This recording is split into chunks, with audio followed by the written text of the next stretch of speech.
With the news of the coronavirus taking over every news outlet at the moment, it's easy to forget that other things are going on in the world. The US still has its election going on, something we discussed over on the TLDR US channel, and in the UK, Labour have just chosen their new leader. As the leader of Her Majesty's official opposition, the new Labour leader has a serious role to play, not only related to the government, but also with this ongoing crisis. So in this video, we're going to tell you who's won the leadership race, if the title and thumbnail didn't already give that away, and then explain their priorities and what they'll be doing over the next few months. Before we get going, I just wanted to let you know that our series Opinionated is about to return. Last year we asked you what you thought about some big topics, and this year we want to know your thoughts on 4 more. We've got the survey online, and it's linked down below, so if you fill it out you can tell us what you think and have your views featured in the series. Also, every respondent gets a random instant win prize, from discount codes to TLDR gift vouchers to free badges. Fill out the survey and see what you can win down below. So, considering the title and thumbnail of this video contain major spoilers, I'm not going to try and drag out the announcement any further. The winner of the Labour leadership election and the new Labour leader is Sir Kier Starmer. Now that big build-up was a total waste of time for 3 reasons. Firstly, it's in the thumbnail. Secondly, we have better things to do in the current environment than hunt down high-quality royalty-free drum rolls. And thirdly, because we could have anticipated Starmer's win weeks ago. In fact, we did in 2 different videos. Starmer has always been a firm favourite for the role, with him leading the polls for weeks. The most recent polling from YouGov had him getting a majority in the first round, and even if it was pushed to a second round of voting with Nandi eliminated, he would win even more convincingly. And it looks like the polling was accurate, with Labour voters selecting him as their new leader. The announcement was supposed to be made at a special press conference, set to be held in London today. However, given the current environment, the decision was made to announce the result online instead. To make that possible, it was reported that all 3 candidates pre-recorded victory speeches. Then today, minutes before the official Labour press release, the candidates were notified who'd won, and obviously only one victory speech was shared. It is the honour and the privilege of my life to be elected as leader of the Labour Party. It comes at a moment like none other in our lifetime. People are frightened by the strangeness, anxious about what will happen next.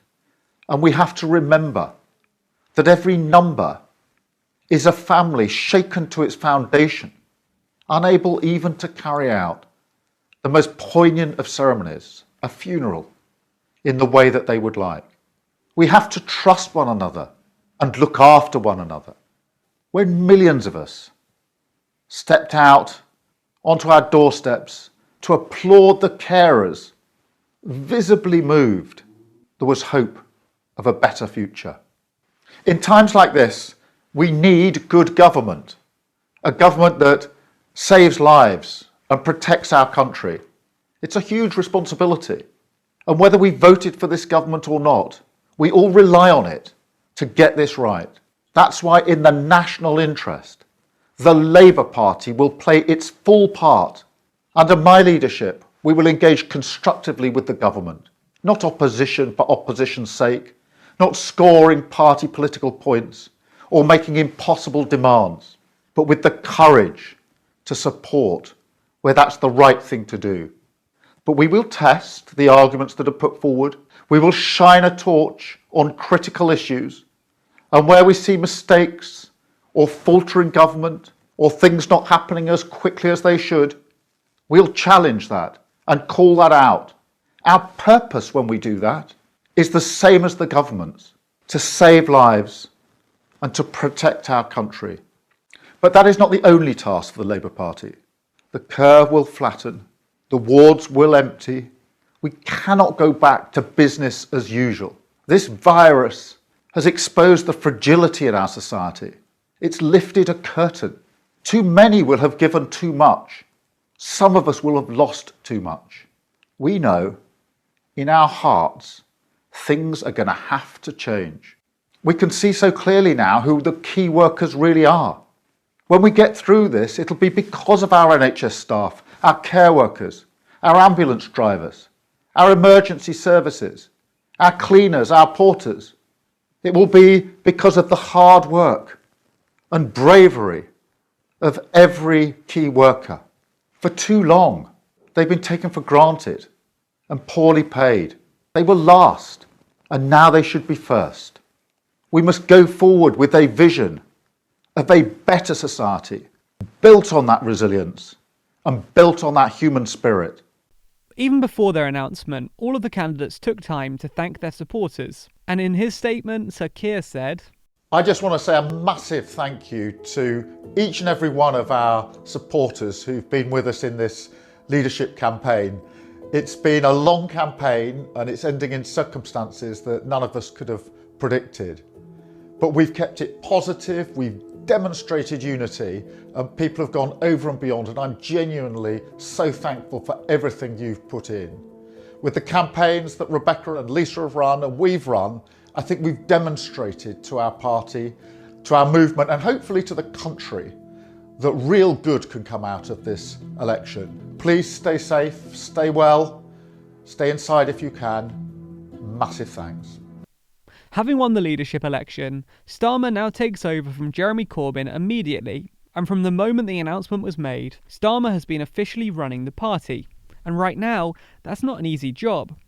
Following Labour's significant election defeat in 2019, and with the backdrop of the ongoing outbreak, it's not an easy time to be Labour's leader. The main thing Starmer must do is improve his party's positioning. When Corbyn took over the reins in 2015, many thought that his brand of politics would appeal to younger and further left voters. The hope was that with their support, the party will be able to regain momentum and win back control. As you now know, that was ultimately unsuccessful. In fact, polling from Ipsos Mori illustrates that since Corbyn's leadership in 2015 and the Brexit vote in 2016, the party has seen voter support slip, especially when you look at the working class voters who used to be the party's core supporters. Therefore, as new leader, Starmer needs to steady the ship. He needs to work out where to position the party in order to appease both the further left and the more centrist factions of the party. He needs to develop a clear vision for the future of the party and the country, something that can not only excite former Corbyn supporters, but also reassure the city and improve the party's economic record. Those close to Starmer commented that his approach to leadership would depend on the strength of the victory. This led to some speculating that a strong victory would result in Starmer removing key party officials and replacing them with a new team that reflected his vision and values. These people who might get the chop include those who were previously close to Corbyn, including Corbyn's Chief of Staff, Katie Murphy, and Jenny Thornberry, Labour's General Secretary.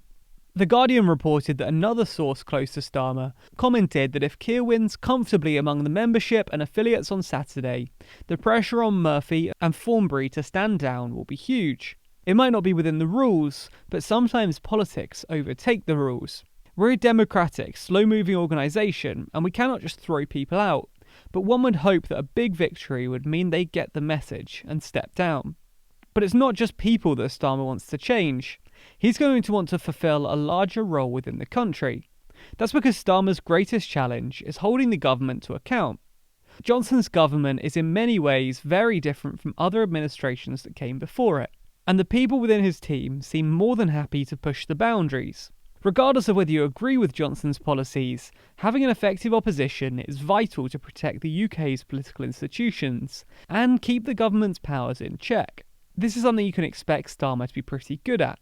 In his role as Shadow Brexit Secretary, Sir Kier regularly showed his strengths as an orator, as a debater, and his attention to detail ought to keep Johnson on his toes.